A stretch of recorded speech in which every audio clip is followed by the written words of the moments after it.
दोस्तों नमस्कार। नया भारत चैनल पर आप सबका स्वागत है। आज एक मैं करंट विषय पर बात करना चाहूंगा आपसे, जो कि आज के खास तौर से पढ़े लिखे युवाओं से जुड़ी हुई है। ज्यादा जरूरत नहीं है उसमें विस्तार पर जाने की, लेकिन मेरी भावना या मेरा विचार जो इस संबंध में है मैं सबसे शेयर करना चाहूंगा कि देश में ये हो क्या रहा है। बंधुओं, आज का विषय है क्रिप्टो करेंसी, क्रिप्टो, और मेरा टाइटल है crypto should be band immediately in India. Bharat में क्रिप्टो को तत्काल बंद होना चाहिए, बंद किया जाना चाहिए सरकारी स्तर पर, जबकि ये इंडिया में फ्लोरिश हो रहा है, बढ़ रहा है। बंधुओं, जब ये बात शुरू करता हूं उसके पहले जानना ये भी जरूरी है, जो जानते हैं वो अपने हिसाब से जानते हैं, जो जिस रूप में नहीं जानते वो रूप में बताना चाहता हूं कि क्रिप्टो या क्रिप्टो करेंसी आखिर में है क्या। उस पर आप जब गूगल करेंगे तो आपको कई परिभाषाएं मिल जाएगी, यार दोस्तों से कई इसके मतलब मिल जाएंगे, अर्थ मिल जाएंगे, कई चर्चाएं मिल जाएगी। लेकिन दोस्तों मेरी राय इसमें बिल्कुल अलग है, जो कि आपसे लीक से हटके मिलेगी। अभी तक मैं सोचता हूं सार्वजनिक प्लेटफॉर्म पे या सोशल मीडिया के अंदर इस तरह से आपकी बात नहीं सुनेगी, जो कि मैं आपके साथ शेयर करना चाहता हूं और बताना चाहता हूं। बंधुओं, मेरी राय में क्रिप्टो या क्रिप्टो करेंसी ये शुद्ध रूप से एक जुआ है, गैम्बलिंग है, और जुए से ज्यादा कुछ भी नहीं है। कभी और विषय में बताऊंगा जुआ, सट्टा या इनमें आपस में क्या क्या, या बेटिंग, इनमें क्या क्या फर्क है कानूनी रूप से और हकीकत में भी। लेकिन हाल फिलहाल में कहूंगा कि शुद्ध रूप से जुआ है, क्योंकि आपके नियंत्रण में कुछ भी नहीं है। एक कहावत है, हिंदुस्तान में है, बहुत पुरानी कहावत है, कई स्टेट्स में एक कहावत चलती है, और इसके लिए है कि जहां भी लोभी रहते हैं वहां ठग कभी भूखे नहीं सोते। और ये लोभी लोगों के लिए ये क्रिप्टो जो है, ये लोभी लोगों के लिए एक क्रमहीन कमाई का सपना है, रास्ता है, जो कि इस जो कहावत मैंने बताई आपको, जहां भी लोभी रहते हैं वहां ठग कभी भूखे नहीं सोते, भूखे नहीं रहते, उस कहावत को चरितार्थ करते हैं। जुए रूपी इस क्रिप्टो के खिलाड़ियों को, जो मैं मेरे हिसाब से आपको परिभाषा बता रहा हूं, मैं थोड़ी सी मेरी परिभाषा बताने का तरीका थोड़ा डिफरेंट है, उसको आपको समझने की जरूरत है। क्योंकि जो इसके खिलाड़ी है, जो इसमें खेल रहे हैं, जो निवेश कर रहे हैं, वो अपने तरीके से इस चीज को समझते हैं। ये जो जुआ रूपी क्रिप्टो है, इसके खिलाड़ियों को पता नहीं होता है कि इसका आयोजक कौन है, प्रायोजक कौन है। आज आप कोई भी काम करते हो, मैं शेयर भी आप भी इन्वेस्ट करते हो, तो आपको मालूम होता है कि आप कहां इन्वेस्ट कर रहे हैं, कौन इसका आयोजक है, कौन प्रायोजक है, कौन कंपनी है। लेकिन इस क्रिप्टो रूपी जुए में आपको ये मालूम ही नहीं है कि किसका, आप सिर्फ खिलाड़ी के रूप में पैसा डाले, पर आपको पता नहीं है कि खेल का आयोजक कौन है, प्रायोजक कौन है, जिम्मेदार कौन है। जुआ रूपी यही क्रिप्टो भारत में बेरोक-टोक सरकारी मौन स्वीकृति से फल फूल रहा है। आप इसको अदरवाइज नहीं ले, मैं किसी की बुराई नहीं कर रहा हूं सरकार की, लेकिन ये बेरोक-टोक चल रहा है और सरकार की इसको मौन स्वीकृति है, और इसी कारण से इस पर कोई सरकारी नियंत्रण अभी तक नहीं आया है। और संभावनाएं हाल फिलहाल तो कम नजर आती है, क्योंकि आज ही ये खबर चली है और लगभग फाइनल हो गया है कि पार्लियामेंट के इस सेशन में, विंटर सेशन के अंदर, क्रिप्टो के ऊपर कोई कानून नहीं आने वाला है। जबकि हम ये उम्मीद कर रहे थे कि आगे आने वाले समय में देश की संसद में ऐसा कानून क्रिप्टो को प्रतिबंध करने के लिए या नियमित करने के लिए बनाने वाली है। बनाएगी या नहीं बनाएगी, कब बनाएगी, लेकिन इस शीतकालीन अवशेष जो सेशन है उसमें तो कानून नहीं आ रहा, ये लगभग फाइनल है। यानी कि और उसके बाद में यूपी के इनके चुनाव आ जाएंगे और बजट सेशन आ जाएगा। जब तक तो क्रिप्टो के अंदर, क्रिप्टो की दलदल के अंदर देश और धंसता जाएगा। भारत में विदेशी मुद्रा का व्यापार जो है, जैसे डॉलर है या किसी भी दूसरे कंट्री की, यूरो ले लीजिए, जापानीज येन ले लीजिए, कोई भी हिंदुस्तानी, कोई भी भारत का नागरिक इसके उसमें एक सीमा से ज्यादा विदेशी मुद्रा अपना पास रख ही नहीं सकता है। व्यापार करने की तो बात दूर की, न व्यापार कर सकता है, न रिक सकता है, क्योंकि उसके संबंध में, यानी विदेशी मुद्राओं के संबंध में हमारे देश में कानून है। डॉलर के लिए देश में कानून है, रूबल के लिए देश में कानून है, येन के लिए देश में कानून है, यूरो के लिए देश में कानून है, लेकिन क्रिप्टो के लिए कानून नहीं है। हालांकि मैं तुलना नहीं करना चाहता, फिर भी मैं बताऊंगा कि मैं एक्चुअली क्रिप्टो को करेंसी नहीं मानता हूं, इसलिए मैं कह रहा हूं मैं इसको तुलना नहीं करना चाहता हूं। लेकिन इसको क्रिप्टो करेंसी कहा गया है, कहा जाता है, और उसको उसी रूप में समझा, क्योंकि बाकी तो कुछ है ही नहीं है, इसके पीछे कुछ भी नहीं है। और क्रिप्टो को चूंकि मैं क्रिप्टो करेंसी नहीं मानता, इसलिए मैं कह सकता हूं कि ये डिजिटल करेंसी है और एक डिजिटल विदेशी करेंसी है, विदेशी मुद्रा है, और इसको कम से कम हिंदुस्तान में कोई मान्यता प्राप्त नहीं है। कुछ देशों में हो सकती है भी सही, लेकिन भारत में नहीं है। लेकिन डिजिटल विदेशी मुद्रा के विरुद्ध कानून के अभाव है भारत में। मैंने बताया ना, अभी कोई कानून नहीं है, अभी कुछ बनने वाला था, वो भी हाल फिलहाल तो लटक गया है। अभाव में उसके लेन देन पर भारत में कभी भी गाज गिर सकती है। जो भी इसमें निवेश कर रहे हैं वो मेरी बात को गौर से सुनिए, कभी भी गाज गिर सकती है और कई कानूनी विवाद और झगड़े पैदा हो सकते हैं, क्योंकि अल्टीमेटली सरकार को इस पर कुछ न कुछ करना पड़ेगा, क्योंकि ये चीज लंबी तक इस ढंग से नहीं चल सकती। मेरी परिभाषा में क्रिप्टो में निवेश को एक इन्वेस्टमेंट मानता हूं, ये एक इन्वेस्टमेंट है, और विदेश में इन्वेस्टमेंट मानता हूं, क्योंकि इसको जो चलाने वाली जो भी प्लेटफॉर्म है वो हिंदुस्तान के नहीं है, बाहर के। हमारे यहाँ जो हमको दिख रहे हैं वो खाली एक्सचेंजेज है कुछ जो इस पे आपको कारोबार करवा रहे हैं, लेकिन वो सब कुछ जो कंट्रोलर है इसको हिंदुस्तान के बाहर है। इसलिए मैं ये मानता हूं कि ये एक निवेश है जो देश के बाहर विदेश में है, आपका निवेश है। आप जिसको कह रहे हैं विदेश में पूंजी चले गए, लोग देश से भाग के लेकर चले गए, मैं कुछ उसको इसी श्रेणी में मानता हूं, क्योंकि ये पैसा विदेश के बाहर जा रहा है, और इसलिए इस निवेश पर भी, इस कारण से भी देश में कभी भी क्रिप्टो पे गाज गिर सकती है, जिससे फिर कानूनी झगड़े होंगे और विवाद पैदा होंगे।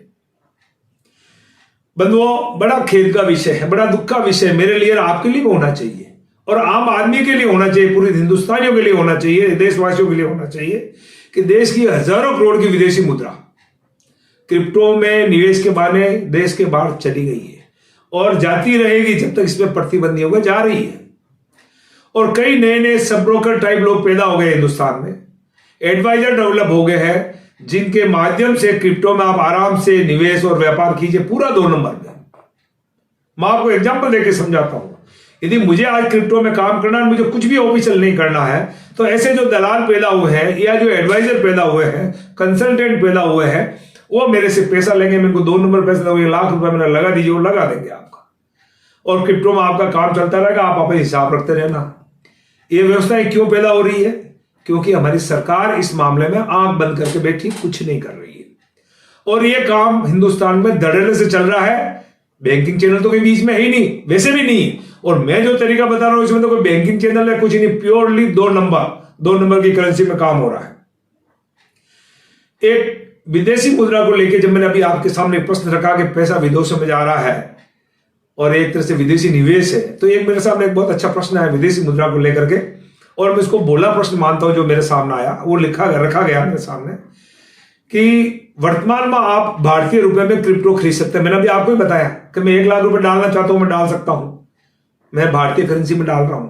तो जो प्रश्न है मेरे सामने वो है कि जब क्रिप्टो को आप भारत में खरीद सकते हैं, तो फिर विदेशी मुद्रा बाहर कैसे गई? आपने तो रुपया दिया, तो देश के बाहर पैसा गया ही कहां और कैसे चला गया? बंधुओं, जब हम कोई भारत में किसी भी विदेशी सामान को खरीदते हैं, माल को खरीदते हैं, मान लीजिए आपने चाइनीज माल भी खरीदा, मैं यहां बाजार में खरीदने जाऊंगा, कोई भी माल लेना चाहूंगा XYZ, तो मैं रुपया तो पेमेंट के रुपया से ही करूंगा। मैं चाइना का माल का चाइना करेंसी पेमेंट थोड़ी कर रहा हूं, या यूएस के माल का यूएस में थोड़ी पेमेंट कर रहा हूं, या जापानीज टोयोटा का पेमेंट में रूबल में येन में थोड़ी कर रहा हूं, मैं रुपए में ही कर रहा हूं। लेकिन वो पैसा अल्टीमेटली जाता कहां है? हम जो भी माल आयात करते हैं उसका पेमेंट तो डॉलर में ही होता है, वो विदेशी मुद्रा में भुगतान करना पड़ता है अल्टीमेटली। मेरी बैंक को मैं रोकड़ा देता हूं या मैं रुपए में देता हूं, तो क्या हुआ? वो पेमेंट जाता होता आखिर में विदेशी मुद्रा में और देश के बाहर जाता है। बंधुओं, क्रिप्टो के बहाने देश के लाखों युवा बिना मेहनत की कमाई करने के लिए, शॉर्टकट करने के लिए, ये जुए को खेलने के लिए बेरोक प्रेरित हो रहा है। और आज की तारीख में मैंने देखा है कोई अच्छी, जिनको मैं खुद अच्छे चैनल्स मानता हूं, न्यूज चैनल्स, उनके ऊपर बाकायदा क्रिप्टो की विज्ञापन चल रही है, और बहुत भारी विज्ञापन चल रही है कि खुला उसका विज्ञापन चल रहा है, आप निवेश कीजिए। भाव आ रहे हैं रोज के, जैसे शेयर मार्केट के भाव आते हैं, विदेशी करेंसी का भाव आ रहे हैं, वैसे अलग अलग क्रिप्टो करेंसी के भाव आ रहे हैं, बाकायदा अखबारों में भाव आने लगे ये सब क्या है? मतलब हमारे देश की जनता, आम नागरिक इस चीज को देख रहा है, लेकिन हमारे देश को नहीं, सरकार को नहीं दिख रहा है। ये बड़ा ताज्जुब की बात है। बंदो, क्रिप्टो द्वारा आतंकवादियों और जो नशे का जो व्यापार करने वाले लोग हैं, इसमें जो जैसे भी जो भी गैर कानूनी गतिविधियां हैं ऐसी, उसमें जो लिप्त क्रिमिनल्स हैं उनको भुगतान पर कम से कम भारत सरकार सहित कई देशों का प्रत्यक्ष अप्रत्यक्ष नियंत्रण ही नहीं रहा। अभी तो आप देख रहे थे नकली नोट आ रहे हैं, विदेशी नोट आ रहे हैं, ये हो रहा है, वैसा हो रहा है, या पाकिस्तान से रुपया आ रहा है। इन सब की जरूरत ही नहीं है। क्रिप्टो के थ्रू आराम से इन क्रिमिनल्स को पेमेंट भिजवाया जा सकता है, मैनेज किया जा सकता है, और हमारी सरकार कुछ नहीं कर सकती, क्योंकि सरकार के पास इसको रोकने का कोई तरीका है तो सही, लेकिन वो रोक नहीं रही है। एक बात और मुद्दे की कहना चाहूंगा कि जब आप अर्थव्यवस्था की बात करते हैं तो अपन सोचते हैं किसी व्यापार से देश का उत्थान होगा, प्रोग्रेस होगा, चाहे कोई व्यापार हो चाहे इंडस्ट्री हो, और लेकिन ये स्पष्ट है कि क्रिप्टो से देश का कोई विकास नहीं होगा, और नई जो देश की अर्थव्यवस्था इकोनॉमी उसके भी कोई प्रोग्रेस होगी, कोई उत्थान होगा, बल्कि उल्टा हो रहा है। देश का पैसा बाहर विदेश में जा रहा है, जिससे हमारा विकास रुकेगा, कमजोर पड़ेगा, और हमारे जो विदेशी मुद्रा भंडार है, फॉरेन एक्सचेंज रिजर्व है हमारा, उसमें कमी हो रही है, क्योंकि हजारों करोड़ रुपया अभी तक देश से बाहर क्रिप्टो के नाम पर निवेश के रूप में जा चुका है। मुझे कोई सही मायने में पूछे, एक बात और कहना, जो ये इसको कुछ लोग क्यों फुल प्रूफ मानते हैं, ये फुल प्रूफ कैसे मानते हैं, ये मेरा भी समझ की बात नहीं है। एक टेक्नोलॉजी कही जाती है, ब्लॉकचेन टेक्नोलॉजी कारण से ये फुल प्रूफ है। बंधुओं, के फुल प्रूफ होने की वजह से, या ये ब्लॉकचेन टेक्नोलॉजी की वजह से ये फुल प्रूफ है, ये तो मैं बड़ी फालतू की बकवास है, क्योंकि ये सिर्फ एक टेक्निकल मुद्दा है। फुल प्रूफ तो क्या क्या चीज देखी आपने, कई मोबाइल कंपनियां बड़ी बड़ी आया कि फुल प्रूफ है, कई सॉफ्टवेयर आए, नहीं कई ये सोशल मीडिया प्लेटफॉर्म है कि किसको कोई तोड़ नहीं सकता। आपने सुना होगा इजराइल का एक सॉफ्टवेयर ने सबको फोड़ दिया, लेकिन मैं उसमें भी नहीं जाना चाहता। वो टेक्निकली एक मुद्दा हो सकता है कि बहुत अच्छी टेक्नोलॉजी है, लेकिन इससे हमारी जो उसकी निवेश की सुरक्षा का, उसके कानून का, उसके व्यवहारिकता से क्या लेना देना है। वो बहुत मजबूत टेक्नोलॉजी होगी, लेकिन मैं जो पैसा इन्वेस्ट कर रहा हूं उसकी सेफ्टी क्या है, उसकी कानूनन मान्यता क्या है, उससे उस सेफ्टी का क्या लेना देना, ये मुझे आज दिन तक समझ नहीं आया। लेकिन फिर भी हमारे लोग, हमारे बंधु लोग, इसके समर्थक लोग उसको इस ढंग से कहने से बहुत सेफ टेक्नोलॉजी। अरे हमें टेक्नोलॉजी से क्या करना है, मेरा पैसा कैसे सेफ होगा। मुझे आप पूछे सही मायने में तो ये एक तरह से मनी लॉन्ड्रिंग, जो आजकल आप देखते हैं ईडी मनी लॉन्ड्रिंग के केस बनाती है, कुछ समय बाद देखिएगा आप क्रिप्टो के अंदर भी ये इश्यू आएंगे, या ये मनी सर्कुलेशन या ये मनी सर्कुलेशन चेन स्कीम है, जो आज भी हिंदुस्तान में ये मनी सर्कुलेशन भारत में प्रतिबंधित है, गैर कानूनी है। और निवेश की वसूली के लिए, जो निवेश मैं कर रहा हूं उसकी वसूली के लिए मेरे पास कोई कानूनी या सिविल अधिकार नहीं है। हाँ, आगे पीछे झगड़े पैदा होंगे, क्रिमिनल केस भी बनेंगे, सिविल भी बनेंगे, लेकिन है आज की तारीख मेरे पास कुछ नहीं। इसका एकमात्र कारण है कि सरकार अभी भी इस मामले में सोई हुई है, और अब तो ये कह सकता हूं अब तो अज्ञानता थी, अब तो सरकार कानून बनाने वाली थी, अब वापस रुक गई। इसका मतलब वो जानबूझकर इसके पीछे कोई कारण लॉजिक और रहे होंगे। बहुत बड़ा काम नहीं है कि इसको रोकना या कंट्रोल करना, कोई बड़ा काम नहीं है। जब हिंदुस्तान के अंदर 2000 के नोट, 500 के नोट रुक सकते हैं एक रात को एक घोषणा से, तो ये क्या करेंसी की बड़ी बात है। देश में 3 तलाक आ सकता है, 370 हट सकती है, ये क्या बड़ी चीज है यदि सरकार चाहे तो। इसके अलावा कुछ भी संभव नहीं है। आप देखेंगे आधिकारिक रूप से देश का, अभी एक मंत्री ने कुछ दिनों पहले बोला कि क्रिप्टो में कानून पे कुछ चल रहा है या होने वाला या हो रहा है, तो आपने देखा होगा क्रिप्टो का मार्केट धड़ाम से नीचे गिर गया, और जो थोड़े दिन चुप रहे वापस मार्केट सुधर भी गया। अब आप देखिए कि ये जो निवेशक को जो हिला देने वाला, ये जो मतलब सरकार के लिए भी बाएं हाथ का खेल है, किसी मिनिस्ट्री के लिए बाएं हाथ का खेल है, किसी बड़े निवेशक के लिए बाएं हाथ का खेल है, यानी कि आपके साथ धोखा ही धोखा है। एक निवेशक का हाथ में कुछ भी नहीं है। ये खेल तो कुछ बड़े लोग खेल रहे हैं, या कुछ स्वार्थी तत्व हैं जो इस ऐसी बातों से अपना उल्लू सीधा कर लेते हैं, और उसमें सरकारी लोग साथ में हो जाते हैं।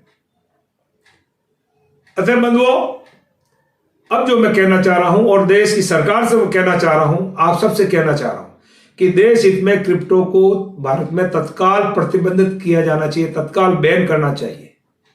लेकिन देश हित में देश हित में वापस कह रहा हूं मैं आपको कि क्रिप्टो को कानूनी रूप से प्रतिबंध लगाने पहले सरकार द्वारा क्रिप्टो में निवेश के विरुद्ध कोई भी कानून बनाया उसके पहले कुछ मर्यादा, कुछ समय दिया जाना चाहिए, 50 दिन, 100 दिन, और एक एडवाइजरी जारी करनी चाहिए निवेशकों को कि भाई इस पे कभी भी देश की सरकार कानून ला सकती है, बोलिए ऐसा, या लेकर आएगी, आप इससे दूर हो जाइए।